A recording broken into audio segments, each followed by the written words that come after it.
Donna a pris une profonde inspiration.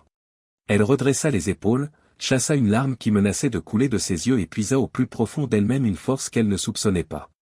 La tête haute, malgré la culpabilité et l'angoisse qui l'habitaient, elle ouvrit la porte et entra. Alors qu'elle pénètre dans son bureau, son mari lève les yeux de son bureau. Sa joie évidente de la voir la fit réfléchir. C'était un bel homme, qui n'avait pas le physique d'une star de cinéma comme Gilles, mais qui était tout de même d'une grande beauté. Il avait aussi quelque chose que Gilles n'avait pas, du caractère. Ses traits, combinés à l'amour qu'il avait pour elle et leurs enfants, le rendaient bien plus désirable que n'importe quel autre homme qu'elle avait rencontré, à l'exception d'un seul faux pas. Un seul faux pas, et maintenant, tout était sur le point de changer. Ce qu'elle aimait allait être blessé. Son mariage a été endommagé par sa propre main et sa famille risque d'être déchirée. « À quoi ai-je pensé ?» murmure-t-elle. « Bien sûr que non. » Avec un calme qui démentait l'ouragan d'émotions qui se préparait en elle, elle s'adressa à son mari. Elle était déterminée à ne pas pleurer, sachant qu'il ne supporterait pas de voir ses larmes et que cela risquerait d'embrouiller une situation déjà difficile à expliquer. Elle devait être ouverte et honnête avec lui, sans manipuler ses sentiments. « Chérie, il faut qu'on parle. » Ce n'était pas très original, mais c'était un début. « Je dois te dire des choses qui vont te blesser et te mettre en colère. D'abord, je dois te demander d'être indulgente avec moi. J'ai besoin que vous me donniez le pistolet que vous gardez dans votre bureau. » Le canon ? Elle acquiesce et respire profondément. Steve se renversa dans son fauteuil, l'air surpris. Lentement, il ouvrit le tiroir de son bureau et en sortit l'énorme pistolet. Sans la quitter des yeux, il lui tendit son Smith & Wesson modèle 29.44 Magnum. Elle blanchit un instant avant de le prendre. Il lui avait déjà dit plusieurs fois comment il s'appelait, mais elle n'arrivait jamais à s'en souvenir, si bien qu'il l'appelait simplement le canon. Elle le fixa comme s'il s'agissait d'un serpent qui n'attendait que de frapper. Elle avait oublié à quel point il était gros et lourd alors qu'elle s'efforçait de le faire entrer dans son sac à main surdimensionné. Son mari lui dit d'une voix basse et réservée, « Qu'y a-t-il de si grave pour que tu aies peur que je tire sur quelqu'un avec cet engin ?» Elle le regarde et étudie son visage. Son inquiétude était évidente. Elle était mêlée d'amour et de quelque chose d'autre, la peur. Il essayait de le cacher mais cela se voyait dans sa voix. « Je suis désolée, Steve, dit-elle doucement, sa voix faiblissant, mais c'est peut-être le cas. J'aimerais qu'il y ait une autre façon de le dire, mais... Je t'ai trompé. » Elle faillit s'étouffer en prononçant ces mots, et le retournement de son estomac la fit s'arrêter. Elle savait que la douleur qu'elle ressentait n'était pas comparable à l'incroyable douleur qu'elle pouvait lire dans les yeux de son mari. Elle a vu son cœur se briser. Ses yeux se sont remplis de larmes et sa mâchoire s'est crispée. Puis son visage a lentement perdu toute expression, comme s'il se transformait en pierre. Elle pria pour que la mort dont elle était témoin ne soit que la confiance qu'il avait en elle et non son amour. Quand ? Croassa-t-il. Et surtout, pourquoi ? Le week-end dernier, à la fête de Gilles. Quant au pourquoi. Je n'en suis pas tout à fait sûr. Je sais que ce n'est pas la réponse qu'aucun de nous ne veut entendre, mais c'est la plus honnête. L'air se remplit d'un silence étrange tandis qu'elle fixe son mari, essayant de lire ses réactions. Il est resté presque immobile, essayant d'assimiler sa confession. J'avais bu, mais pas suffisamment pour excuser mes actes, commença-t-elle doucement. Tout ce qui me vient à l'esprit, c'est que j'étais trop à l'aise et que j'ai baissé ma garde. J'étais entouré de gens en qui j'avais confiance, j'avais bu juste assez pour me sentir à l'aise et je me suis laissé entraîner dans une situation qui a mal tourné en quelques secondes. Je ne sais pas comment c'est arrivé, mais j'étais dans ses bras avant de m'en rendre compte. Les bras de qui ? Grogne son mari. Celui de Gilles, répond-elle catégoriquement. Je suis vraiment désolé, Steve, mais c'était avec Gilles. Il voulait me faire visiter son nouveau bureau. Elle vit son mari tressaillir. Elle savait qu'il recueillerait autant d'informations que possible avant de réagir. Quand nous sommes arrivés, il a mis son bras autour de moi. Je ne sais pas, Steve. Je ne peux pas l'expliquer. Il a toujours été un dragueur, mais il est comme ça avec toutes les femmes. Je crois que je lui ai fait confiance. Je pensais que la situation était inoffensive, et pire que tout, je croyais que je serais toujours capable de gérer n'importe quoi si jamais quelque chose arrivait. J'avais manifestement tort. L'instant d'après, il m'embrassait. C'est peut-être la soudaineté de la chose ou peut-être que j'étais juste abasourdi, mais je n'ai pas lutté. Vous avez dit que vous aviez bu. Quelqu'un aurait-il pu mettre quelque chose dans votre verre ? Elle secoue tristement la tête. J'aimerais pouvoir dire que j'étais ivre ou drogué, mais je ne peux pas. J'aurais dû le gifler et m'en aller. Peut-être que si je l'avais fait, je ne t'aurais pas trahi, toi et notre famille. Au lieu de cela, il m'a fallu moins de 20 minutes pour tout gâcher. 20 minutes? Donna sent son visage rougir. Il m'a prise, non? Je l'ai laissé me prendre dans son bureau. J'ai glissé et j'ai fini par tomber du côté de la falaise. Je n'ai fait qu'une erreur d'inattention. Peut-être que tu n'aurais pas dû être si près du bord. Ce n'est pas juste. Je me suis souvent retrouvé seul avec Gilles et rien de tel ne s'est jamais produit. C'est ce que tu dis. Je comprends que tu aies du mal à me croire en ce moment, mais c'était vraiment une erreur ponctuelle. Si c'était arrivé plus d'une fois, je serais encore plus bête de venir ici et de me confesser, sachant que c'était un mensonge. Steve, je te jure que je n'ai jamais imaginé que Gilles me ferait des avances. Et je n'aurais jamais imaginé que ma femme se donnerait à un autre homme comme une chienne en chaleur. Donna sentit son cœur s'arrêter. Sa réaction n'était pas inattendue, mais elle avait prié pour qu'elle ne soit pas si dure. Lentement, elle a recommencé à respirer, réalisant que ses pires craintes étaient en train de devenir réalité. Vous avez raison. Je ne peux pas te dire à quel point j'ai honte. Après ce qui s'est passé, je suis rentré chez moi et j'ai pris une douche. J'ai essayé de faire disparaître toute trace de lui, mais j'étais toujours hanté par les souvenirs de mon infidélité. Je suppose que cela répond à une autre de mes questions, grogna Steve. Quoi? Pas de préservatif. Elle secoue la tête et baisse les yeux. C'était une erreur, Steve. Je n'essaie pas de minimiser l'horrible trahison que c'était, mais ce n'était pas prévu. Il n'y a pas eu de réflexion consciente. C'est arrivé si vite que je n'ai jamais pris le temps de réfléchir. Si je l'avais fait, je ne l'aurais pas fait. Je suis allé à la clinique et j'ai été testé en début de semaine. J'ai également reçu un kit Morning After. Je sais que je prends toujours la pilule, mais j'étais tellement terrifié que je devais m'en assurer. Pourquoi as-tu mis autant de temps à m'en parler? Où est-ce que tu allais le faire? Donna prend une grande inspiration et commence. Pour répondre à ta première question, je luttais contre ma culpabilité et mes peurs. J'avais honte de moi et je me sentais coupable de ne pas avoir de raison claire pour expliquer ce que j'avais fait. J'avais aussi peur. J'avais peur que ce que j'avais fait détruise notre famille. Mes actes avaient nui à notre mariage et j'essayais de me faire à l'idée que tu pourrais me mettre à la porte. Quant à savoir si je te l'aurais dit, je pense que je l'aurais fait. Finalement, j'essayais de trouver un moyen de t'en parler demain soir. Mais je n'avais pas encore décidé hier, et puis il s'est passé quelque chose tout à l'heure qui a rendu ma confession nécessaire. Quoi? Il t'a donné une MST? Non, les résultats ont montré que je n'avais rien à me reprocher. Du moins physiquement. Elle regarde son mari avec effroi. Elle s'attendait à ce qu'il réagisse à sa confession, mais la façon dont il allait réagir à la suite lui faisait peur. Je viens de déjeuner avec Gilles. Vous préparez votre prochain coup, grogne Steve. Il m'a appelé, a-t-elle répondu tranquillement, ignorant son regard, et m'a dit qu'il avait besoin de parler de ce qui s'était passé. Je lui ai dit non, mais il m'a dit qu'il y avait beaucoup plus que ça et qu'il fallait qu'on se rencontre. J'ai finalement accepté et je l'ai rencontré chez Sanderson. J'avais l'intention de m'assurer qu'il comprenne que c'était une erreur et que cela ne se reproduirait plus. Quand je suis arrivé, c'est moi qui ai été surpris, non, choqué. Steve, il a essayé de me faire chanter. Il a essayé de faire de moi la pute de son entreprise. Donna explique à son mari ce qui s'est dit lors de leur rencontre. Elle a raconté les menaces de Gilles et sa demande d'être disponible ce soir-là pour divertir ses clients. Donna lui a également fait part de ses soupçons, à savoir qu'elle n'était pas la première que Gilles avait essayé de faire chanter. Elle l'observe avec inquiétude tandis qu'il recueille stoïquement les informations. Lorsqu'elle eut terminé, il se rassit et resta silencieux pendant quelques secondes.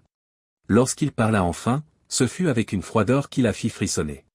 Alors, vous avez toujours les photos avec lesquelles il a essayé de vous faire chanter?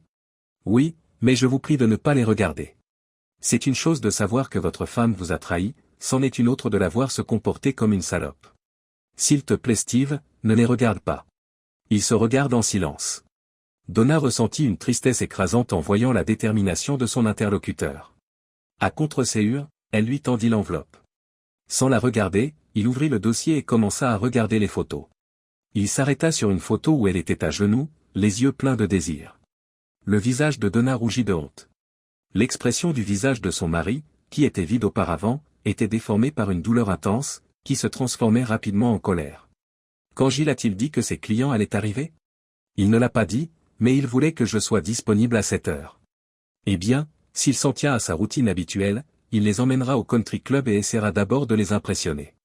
Donna n'était pas d'accord et pensait que Gilles retournerait à son bureau jusqu'à ce que ses clients arrivent. Elle avait cependant un très mauvais pressentiment et resta silencieuse. Je voulais te parler avant de contacter la police, dit-elle, aussi calmement que possible. Ne vous dérangez pas. Steve, s'il te plaît, ne. Il lui lance un regard qui lui coupe le souffle. Je comprends maintenant pourquoi tu as demandé le canon, dit-il d'une voix froide et morte. J'ai encore besoin d'avoir une petite discussion à cœur ouvert avec mon ex-meilleur ami. Il commença à passer devant elle et à partir. Instinctivement, elle l'attrapa. Il repoussa brutalement sa main. Enlève tes mains de moi, sale pute. Elle recula devant sa véhémence et s'affaissa contre le mur. Tandis que Steve sortait en trompe du bureau, Darlene, son assistante, l'observait, stupéfaite. Oh mon Dieu, Donna. Darlene hurlant se précipitant vers la forme froissée adossée au mur. Qu'est-ce qui s'est passé? Je n'ai jamais vu Steve dans cet état. Donna s'est lentement ressaisie et s'est mise debout. Fixant le visage inquiet de son ami, elle murmure. Je l'ai blessé, Darlene. J'ai fait beaucoup de mal à mon mari. Soupirant, elle ferma les yeux et s'accrocha à tout ce qui pouvait être positif. Au moins, j'ai son arme pour qu'il ne fasse pas de bêtises. Son arme, demanda Darlene. Lequel? Celui qu'il garde dans son bureau ou celui qui est dans son camion? Donna la regarda, confuse, avant que la panique ne commence à monter. Je croyais qu'il n'avait que celui-là. Non, il a l'autre. Il est brillant et mon frère l'a appelé Zig ou SIG quelque chose comme ça. Bon sang, je ne sais pas, pour moi un pistolet est un pistolet. Oh, Darlene, j'ai besoin de ton aide. S'il te plaît, appelle ton frère. J'ai peur que Steve ne blesse quelqu'un. Blesser quelqu'un? Oh mon Dieu, qu'est-ce qui s'est passé? Avec réticence, Donna raconte à Darlene son infidélité et le chantage de Gilles. Lorsque Darlene lui demande si elle a des preuves, elle lui donne l'enveloppe avec les photos et lui dit que toute autre preuve se trouverait probablement dans le bureau de Gilles. Elle lui a également dit qu'elle soupçonnait que la même chose était arrivée à d'autres personnes, dont les Dahlgren. Darlene est partie et a passé quelques coups de fil. Elle revient ensuite auprès de son ami désemparé. J'ai appelé mon frère et ils seront au country club pour essayer d'intercepter Steve. Je dois aller voir ma belle-sœur et lui remettre ses photos. Pendant mon absence, pourquoi n'irais-tu pas t'allonger dans le bureau de Steve? Non, je dois aller chercher les enfants. Ils sont encore à l'école et à la garderie. Je sais, mais j'ai besoin de les voir, Darlene. Ils m'aideront à garder les pieds sur terre. Donna, tu es à peine capable de marcher, et encore moins de conduire. Je vais déposer ça et ensuite je m'arrêterai pour aller chercher les enfants. Ça ne devrait pas poser de problème, puisque je l'ai déjà fait. D'ailleurs, tu as besoin de faire une pause et de te remettre les idées en place. J'aimerais te dire que le pire est passé, mais nous savons tous les deux que ce n'est pas le cas. Steve doit être à l'agonie pour avoir une telle rage. Je ne suis pas sûr qu'il puisse s'en sortir. Mais Donna, il y a encore de l'espoir. Il t'aime comme personne d'autre. Je ne sais pas ce qui va se passer, mais vous devez réfléchir au moyen de lui montrer que votre mariage vaut la peine d'être défendu. Je suis désolé de ne pas avoir de suggestions, mais il faut que tu trouves quelque chose et vite. Donna acquiesça, rentra lentement dans le bureau de Steve et ferma la porte derrière elle. Elle entendit la porte d'entrée du bureau se fermer et sut que Darlene était en route. Elle réalisa que sa trahison serait bientôt exposée au monde entier. Avec un petit soupir triste, elle se dirigea vers le petit canapé et s'y installa. Ses pensées tourbillonnaient dans son esprit et il lui était difficile d'en retenir une en particulier. Finalement, son regard se posa sur une photo qui trônait sur le bureau de Steve. C'était une photo d'eux et des enfants lorsqu'ils étaient allés à la plage. Elle avait convaincu un couple de personnes âgées d'immortaliser le moment avec son téléphone portable. Elle se souvenait du visage de chaque enfant qui avait poussé un cri de joie pendant qu'elle versait un seau d'eau sur leur père qui ne se doutait de rien. Elle avait tellement ri qu'elle avait oublié de courir après son attaque furtive, et Steve l'avait rapidement attrapée. Il l'avait soulevée comme si elle ne pesait rien. Elle a couiné quand il a fait comme s'il était sur le point de la laisser tomber. Il s'est arrêté et, avec un sourire chaleureux, il lui a fait un clin d'œil. Elle l'a entouré de ses bras et lui a donné sa demande de pardon, un baiser brûlant. Leurs 3 enfants ont gémi et se sont bâillonnés. Donna sourit tristement à ce souvenir. C'était un moment précieux pour eux, et elle ne pouvait s'empêcher de se demander si leur avenir leur réservait d'autres moments de ce genre. C'est drôle comme l'esprit fonctionne, se dit-elle doucement. Je me demande pourquoi je ne me suis pas souvenu de cela la nuit où j'ai ruiné mon mariage. Ses pensées furent brutalement interrompues par l'ouverture et le claquement de la porte du bureau. Elle venait de se lever lorsque Gilles fit irruption dans le bureau de Steve. Il avait l'air étonnamment calme et seulement légèrement irrité. J'ai cru que Darlene ne partirait jamais. J'essayais de t'attraper avant que tu ne fasses une erreur stupide. Mais après avoir vu Steve se précipiter hors d'ici, l'air énervé, je suis presque sûr qu'il est trop tard. Si tu me demandes si je l'ai dit à Steve, alors tu as raison, tu arrives trop tard.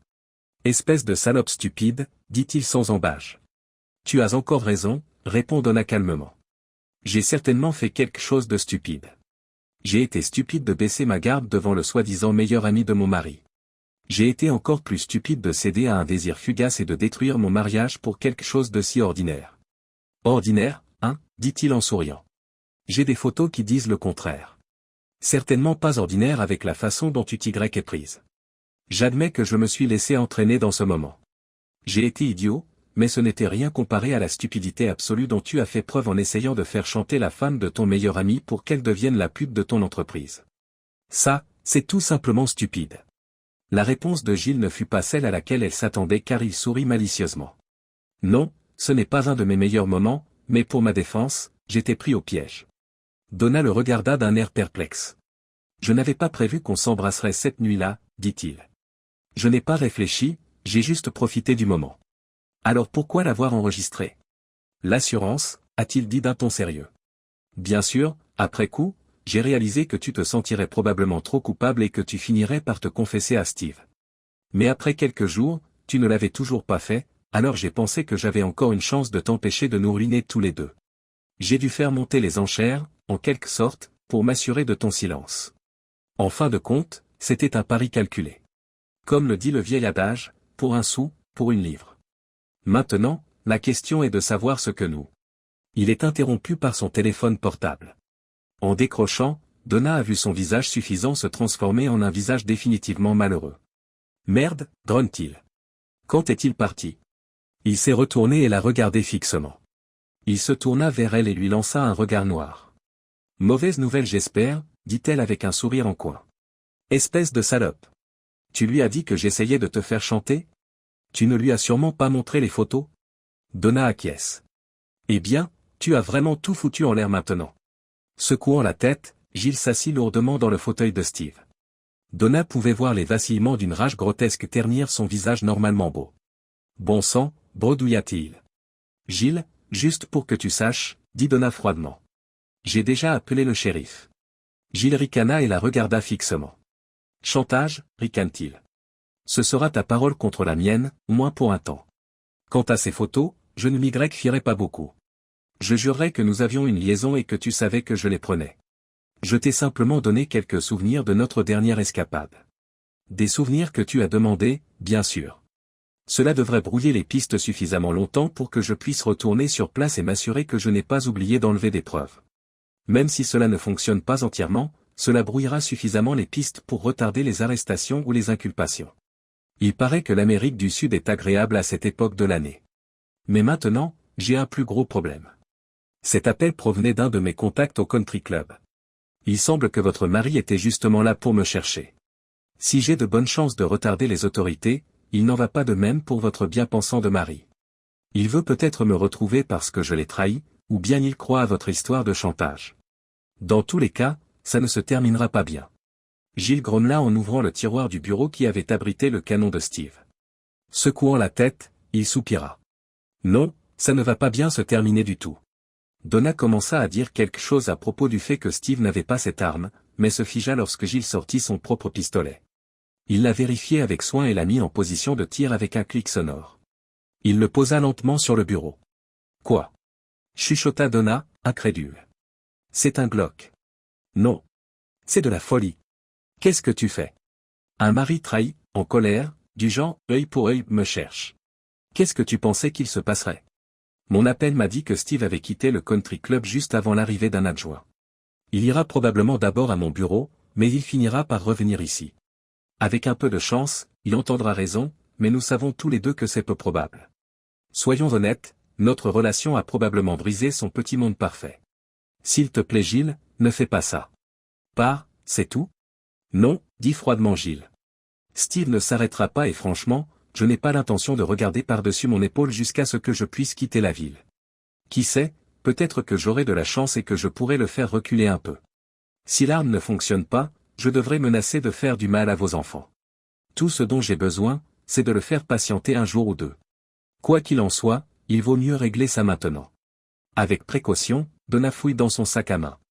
Avec difficulté, elle en retira l'arme de Steve, tira le chien en arrière et essaya de viser la poitrine de Gilles. Elle s'est débattue mais n'a pas pu empêcher ses mains de trembler et l'arme était si lourde. Au son de l'armement, les yeux de Gilles s'écarquillent, puis un sourire sournois et diabolique se dessine sur son visage. Oh là là! Ricana-t-il. Quel gros pistolet tu as, petite fille! Éloignez-toi de l'arme, grince Donna, sa voix la trahissant. Va au diable, ricane-t-il, en tendant lentement son arme. J'y suis déjà, murmure Donna en fermant les yeux et en appuyant sur la gâchette. Il y eut une explosion et le bureau de Steve devint surréaliste. Elle grimaça sous l'effet d'une douleur aiguë à l'épaule et son bras se sentit partiellement engourdi. L'énorme pistolet gisait sur le sol à côté d'elle, là où elle l'avait laissé tomber. En regardant le bureau de Steve, elle vit la masse recroquevillée qui avait été le meilleur ami de son mari. Elle ne pouvait pas voir son visage, mais une mare de sang avait commencé à s'accumuler sous lui. Dans le bourdonnement de ses oreilles, elle crut distinguer une sirène. Donna recula en titubant contre le mur et glissa lentement jusqu'au sol. Elle regarda le corps immobile et sut que tout était sur le point de changer. « Steve, murmura-t-elle. Je t'aime. Je suis vraiment désolé. S'il te plaît, trouve un moyen de me pardonner. » En réalité, il ne s'agissait que d'un seul faux pas, pour certains, c'était un acte de trahison monumental, pour d'autres, une triste erreur humaine, mais pas la destruction d'un mariage. Quelle que soit la façon dont on l'envisage, il y aura un prix à payer, un prix qui changera la vie parce qu'il nécessitera un sacrifice. Les conséquences. Donna soupira en s'installant sur le banc. Elle baissa les yeux sur sa tenue de prisonnière orange vif et grimaça. L'orange est le nouveau noir, ouais, c'est vrai. Elle leva les yeux vers son mari, qui la regardait à travers la vitre. Il avait l'air épuisé, mais il était toujours aussi beau. Elle pria pour que ses bras la serrent à nouveau, un jour.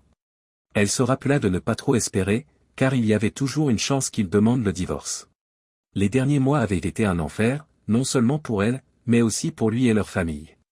Le cirque médiatique et le procès les avaient projetés dans l'œil du public. Sexe, tromperie, chantage et un Smith & Wesson .44 Magnum avaient donné à Internet plus cassé pour s'amuser à leurs dépens. D'innombrables photos d'elle ont circulé avec les mêmes « Allez-y, faites-moi plaisir, vous vous sentez chanceux » et « Dirty Donna ». Si elle avait été surprise par le chaos public créé par son dérapage, elle avait été abasourdie par la façon dont le procès s'était déroulé.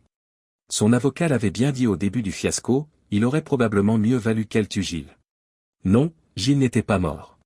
Il y a de nombreuses raisons pour lesquelles on ne ferme pas les yeux quand on tire, la visée en est une évidente.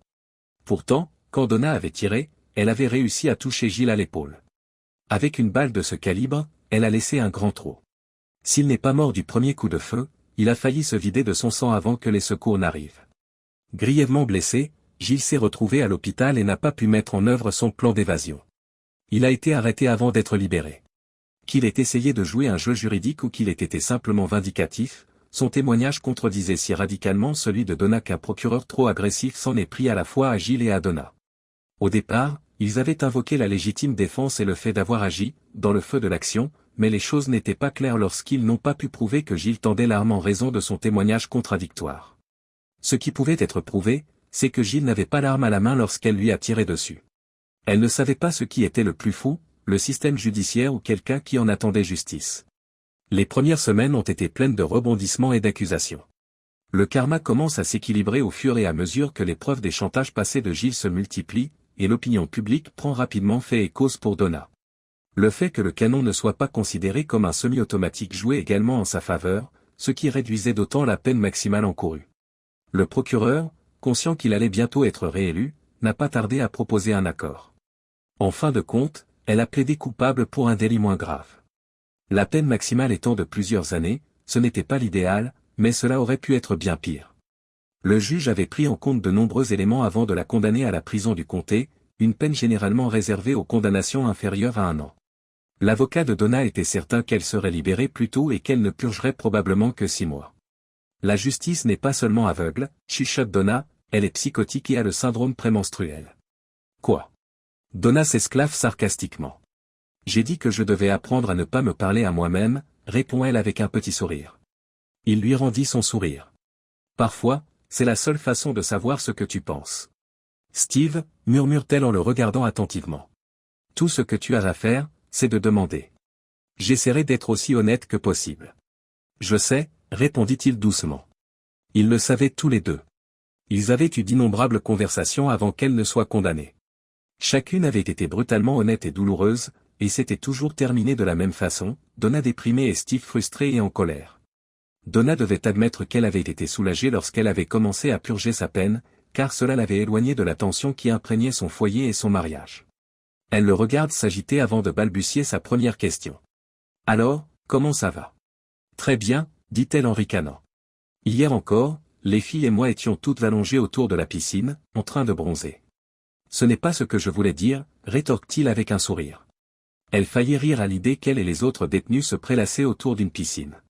Sa prison était considérée comme l'une des meilleures de l'État, c'est-à-dire la plus propre et la moins violente, mais on ne la prendrait jamais pour une station balnéaire. Je sais que j'essayais de détendre l'atmosphère. J'essayais de détendre un peu l'atmosphère. Elle lui sourit doucement. Son amour pour lui était toujours aussi fort, même si ses conditions de vie actuelles rendaient leur relation très tendue. Je vais bien. Les choses se sont beaucoup améliorées. Je fais profil bas et j'essaie de me tenir à carreau. Bien sûr, la présence de Mia m'aide. Donna étudia son mari à la recherche d'une réaction, même si elle savait qu'il n'en montrerait aucune. Elle avait fait ce genre de déclaration à chaque fois qu'il était venu lui rendre visite. Son manque de réaction ne l'empêchait pas de croire qu'il avait joué un rôle dans sa situation actuelle. Ses premières semaines ici avaient été très difficiles. Il y avait eu des nuits où elle avait lutté silencieusement contre ses larmes, mais jamais là où quelqu'un pouvait la voir ou l'entendre. Elle ne pouvait pas cacher complètement son apparence, ce qui avait attiré une attention non désirée. Peu après en avoir parlé à Steve, elle a rencontré Mia. Mia était une femme intimidante, âgée d'une quarantaine d'années, obèse, lourdement tatouée et métisse, qui purgeait la dernière partie de sa peine après avoir été transférée d'une prison d'état de sécurité moyenne.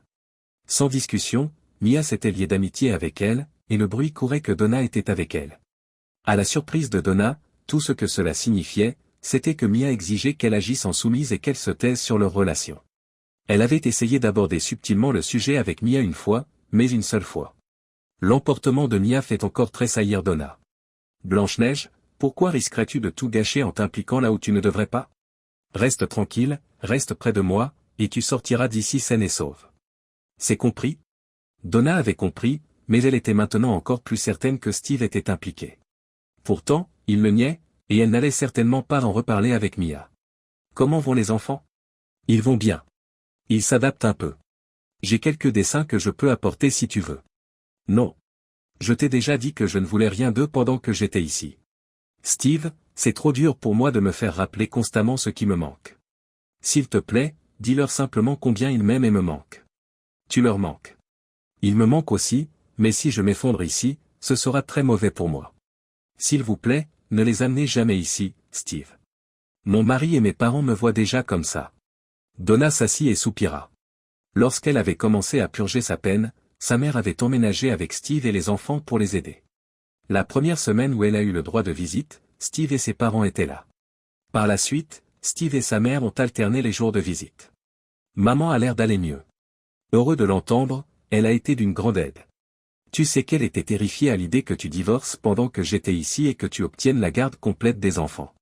Ensuite, tu déménagerais et elle ne verrait plus jamais ses petits-enfants. Steve grimace et secoue la tête. Je vous ai dit à tous les deux que je ne ferai pas ça. Il n'y aura pas de décision de ce genre pour le moment. Nous devrons en discuter une fois que vous aurez été libérés. Et si je ne suis pas libéré plus tôt? Il n'y a aucune garantie que cela se produise. Alors nous traverserons ce pont quand nous y arriverons. Écoutez, Donna, j'essaie d'être le plus juste possible.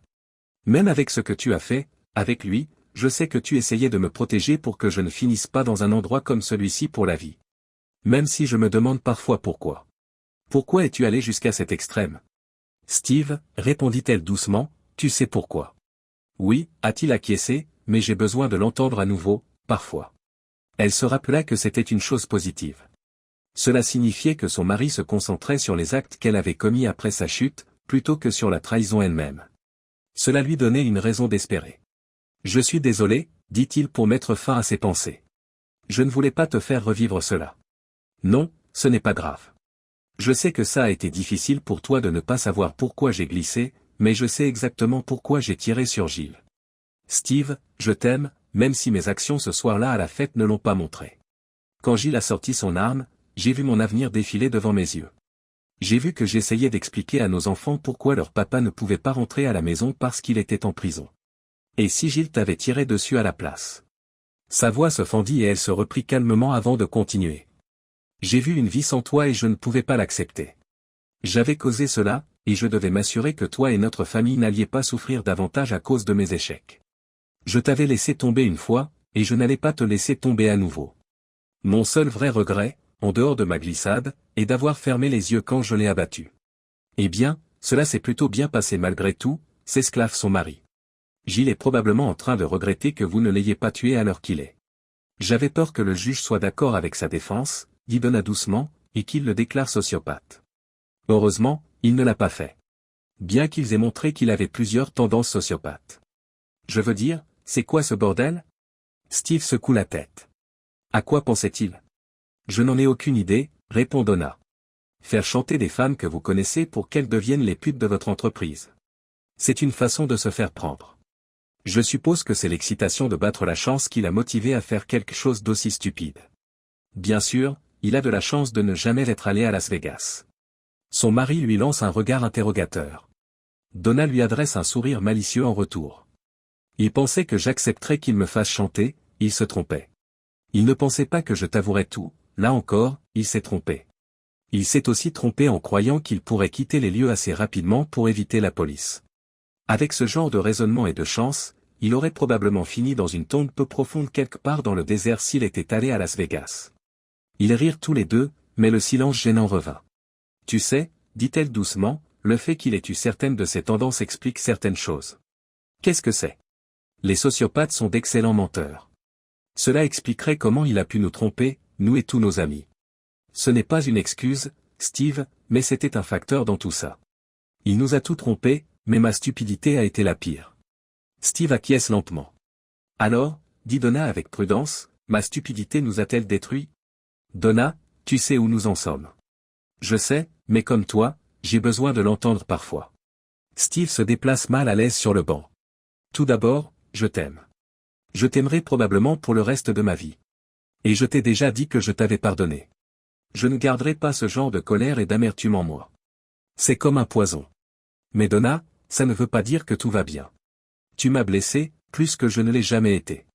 Je sais, murmure-t-elle. Je suis tellement désolé, Steve. J'aimerais pouvoir revenir en arrière, mais je ne peux pas. Elle savait que cette conversation serait difficile. Elle l'a toujours été.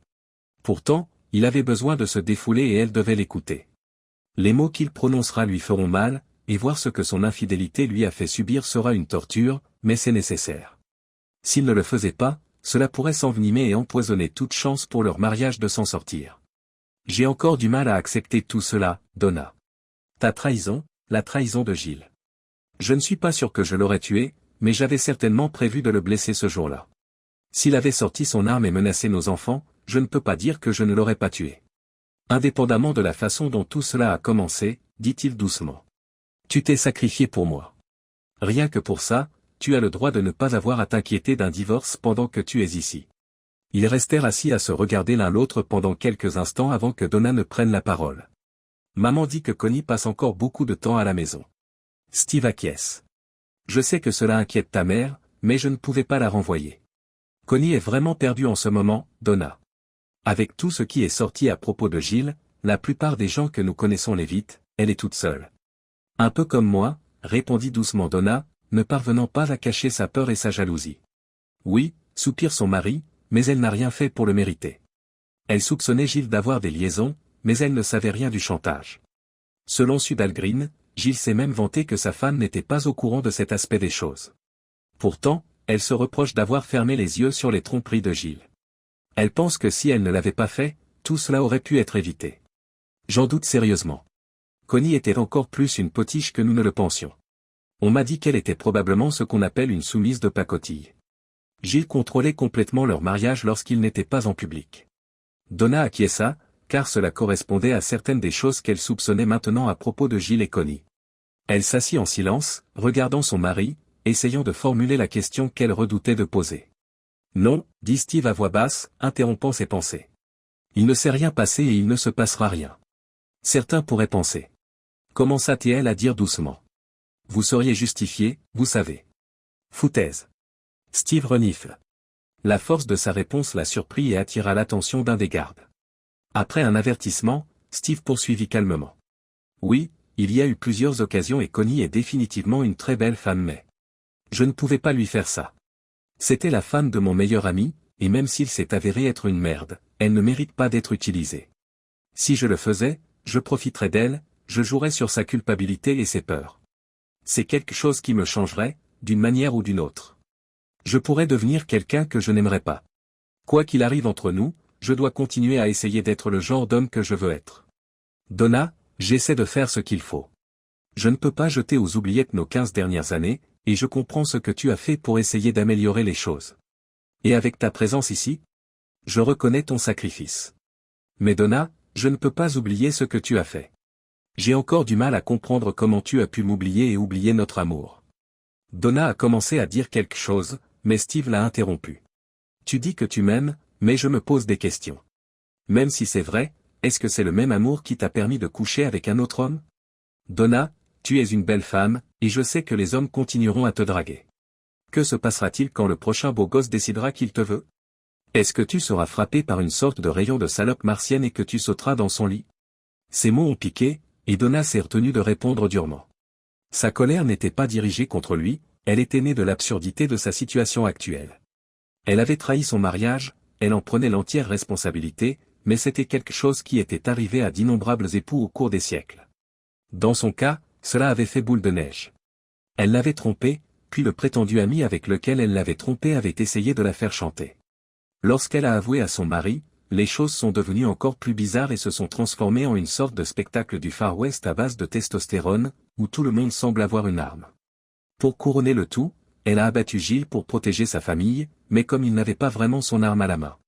Maintenant, elle était en prison, sous la protection d'une femme qui lui faisait peur, alors que son mariage était sous assistance respiratoire. Les choses n'avaient pas simplement fait boule de neige, c'était une putain d'avalanche. Elle avait l'impression que cette avalanche l'avait emportée du côté de la falaise et que son mari était désormais la seule chose qui lui permettait de se raccrocher à sa vie passée. Ce sentiment d'impuissance était exaspérant. Donna respire profondément, luttant contre la frustration. Qu'elle soit juste ou non, les choses étaient ce qu'elles étaient. Tout n'avait pas été perdu, il y avait donc encore de l'espoir, quelque chose pour lequel il fallait encore se battre. Son mariage et sa famille étaient deux de ces choses. Elle savait que Steve l'aimait encore. Il était endommagé, probablement handicapé à vie, mais il était toujours là. Il lui avait aussi pardonné. Elle lui en était reconnaissante, mais savait ce que cela signifiait. C'était un choix conscient que Steve devait faire à plusieurs reprises. Un jour, ce ne serait plus qu'une réflexion après coup, mais pour l'instant, c'était un acte quotidien. Elle savait aussi que même si sa faute avait été pardonnée, le souvenir n'en disparaîtrait jamais complètement. Il y aurait toujours des cicatrices. Donna soupira pour elle-même. Elle réalisa que le plus grand obstacle auquel elles étaient confrontées aujourd'hui était tout simplement, la confiance. Ces actes avaient détruit l'une des principales fondations sur lesquelles leur mariage avait été construit. Maintenant, il y avait un gouffre là où il y avait eu un socle solide. La confiance pouvait être reconstruite, mais elle ne serait jamais comme avant. La guérison sera longue et très douloureuse. Le jeu en vaut-il la chandelle?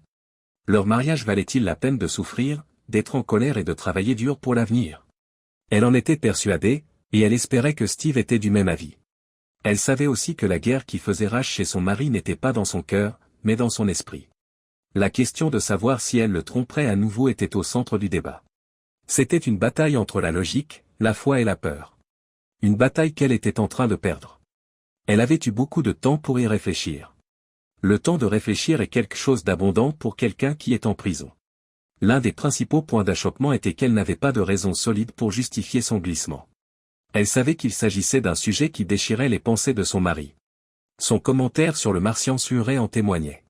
Elle savait qu'elle devrait logiquement donner à Steve quelque chose qui n'insulterait pas son raisonnement. L'argument, si vous ne savez pas pourquoi quelque chose est arrivé, comment pouvez-vous vous en prémunir, n'était pas facile à surmonter. Néanmoins, il devait être traité, et immédiatement. Steve avait besoin de quelque chose qu'il pourrait logiquement saisir pour l'aider à surmonter ses doutes persistants. Rassemblant ses pensées, elle commença à exposer son cas. Steve, commença-t-elle doucement, tu m'as demandé comment tu pouvais être certain que cela ne se reproduirait plus jamais. La réponse est, malheureusement, que vous ne pouvez pas. J'aimerais pouvoir faire ou dire quelque chose qui te garantisse que je ne tomberai plus jamais, mais il n'y a aucun moyen d'en être totalement certain. En toute honnêteté, personne ne peut jamais être sûr à 100% qu'il ne tombera pas, ou qu'un de ses proches ne tombera pas. Cela dit, je peux honnêtement vous dire que les risques de chute étaient plus élevés avant ma glissade qu'ils ne le sont aujourd'hui. Je ne sais pas comment vous. Laissez-moi vous expliquer. Je sais que beaucoup de gens disent qu'un infidèle est toujours un infidèle, mais ce n'est pas tout à fait vrai. C'est comme si on disait qu'un toxicomane ne peut jamais se défaire de sa dépendance, qu'un adolescent qui vole à l'étalage sera toujours un voleur ou qu'un étudiant qui fait des excès de boisson à l'université sera un ivrogne pour le reste de sa vie. Je me rends compte qu'une fois que quelqu'un a triché, il est plus facile de tricher une deuxième fois et une troisième fois encore plus facilement. Mais Steve, les gens changent, parfois pour le meilleur, parfois pour le pire. J'espère que nous apprenons tous de nos erreurs, mais beaucoup d'entre nous ne le font pas. Quoi qu'il en soit, tout le monde change, tout comme les circonstances. C'est pourquoi personne ne peut être complètement immunisé. C'est aussi la raison pour laquelle je peux vous dire en toute honnêteté que je serai encore moins susceptible de déraper à nouveau. Elle voyait bien que son mari avait du mal à accepter cette logique, mais elle était reconnaissante qu'il lui permette d'expliquer ce qu'elle pensait. Steve, nous avons tous les deux été trahis. Je dis bien tous les deux, parce que tu lui faisais confiance en tant que bon ami et que je croyais stupidement que j'étais en sécurité.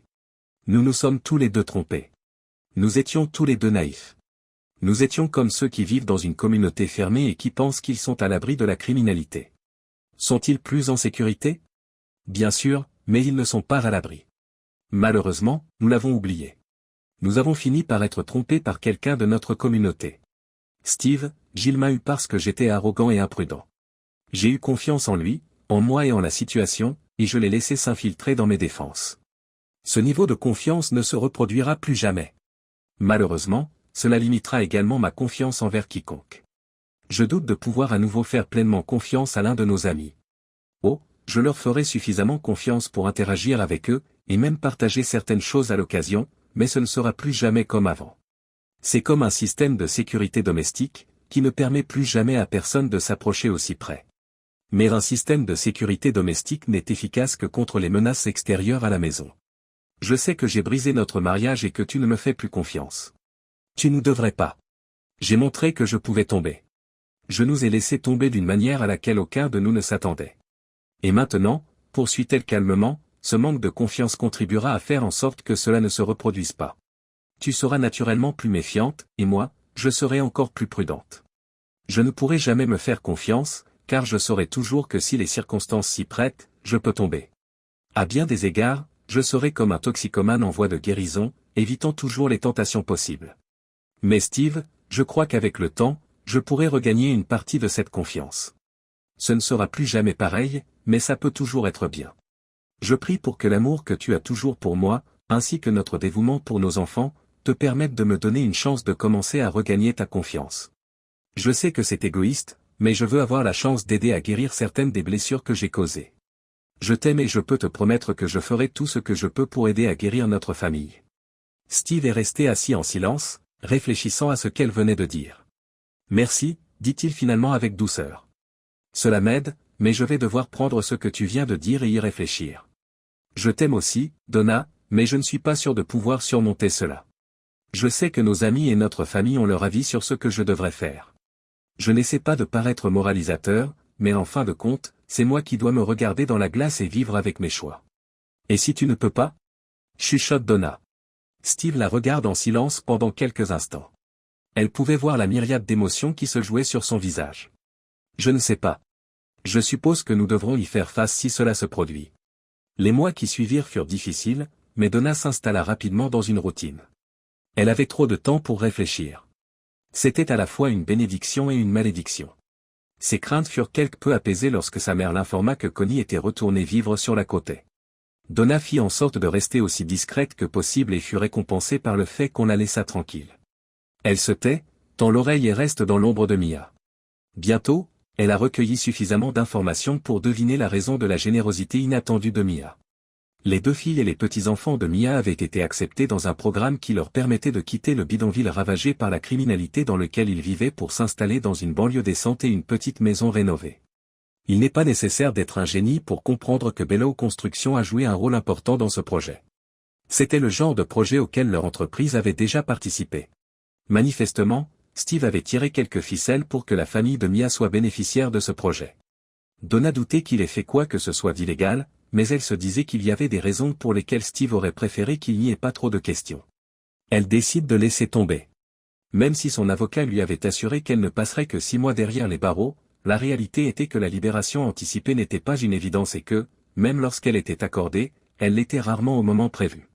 Donna a finalement été libérée après avoir purgé 10 mois de prison.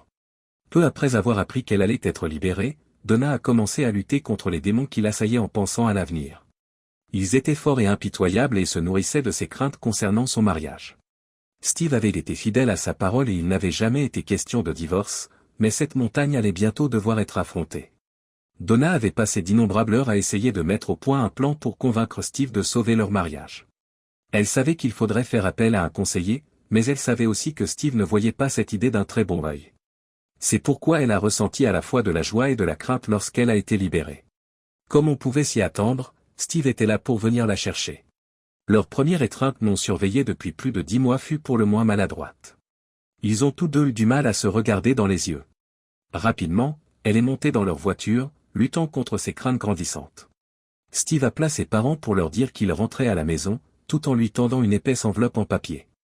Donna a presque paniqué avant de réaliser qu'au lieu des papiers de divorce qu'elle craignait, l'enveloppe était remplie de lettres et de dessins des enfants. Donna a lutté contre les émotions qui l'envahissaient. Des mois passés à réprimer tous ses sentiments lui ont permis de lire chaque lettre et d'étudier chaque dessin sans s'effondrer. Le reste du trajet jusqu'à la maison fut étrangement silencieux et inconfortable.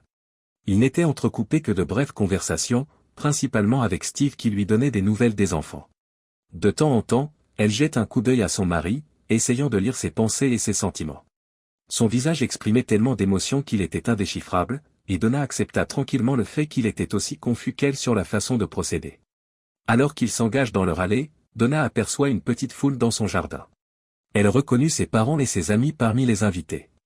Son cœur s'est mis à battre la chamade lorsqu'elle a lu la banderole « Welcome home, bienvenue à la maison », qui était accrochée à son Porsche. À peine sortie de la voiture, elle est envahie par 3 petits corps qui s'accrochent à elle. Bien qu'elle ait essayé de lutter, les larmes ont commencé à couler sur son visage. Des mois de conditionnement se sont effondrés. Il a suffi que 3 petites voix crient le mot « Maman ». Au cours des minutes qui ont suivi, Donna a été prise dans les bras et embrassée par une multitude de personnes bienveillantes, tandis que ses enfants étaient serrés autour d'elle. Elle ne pouvait s'empêcher de toucher continuellement chacun d'entre eux et de leur caresser doucement les cheveux. Leur monde a été bouleversé, tout comme celui de leurs parents. Elle s'est juré que leur famille serait sa plus grande priorité. Elle s'est juré de se battre pour son mariage avec tout ce qu'elle avait et de faire en sorte qu'ils aient tous une vie familiale sûre. Elle était tellement plongée dans ses pensées qu'il l'a surprise. Il s'était retiré pour lui permettre d'être avec leurs enfants et de saluer les personnes qui la félicitaient. Maintenant, elle sentait sa présence avant de sentir son contact doux sur ses épaules. Son souffle chaud sur sa nuque lui donne des frissons dans tout le corps. Il s'était penché vers elle pour lui dire des mots réservés à ses oreilles.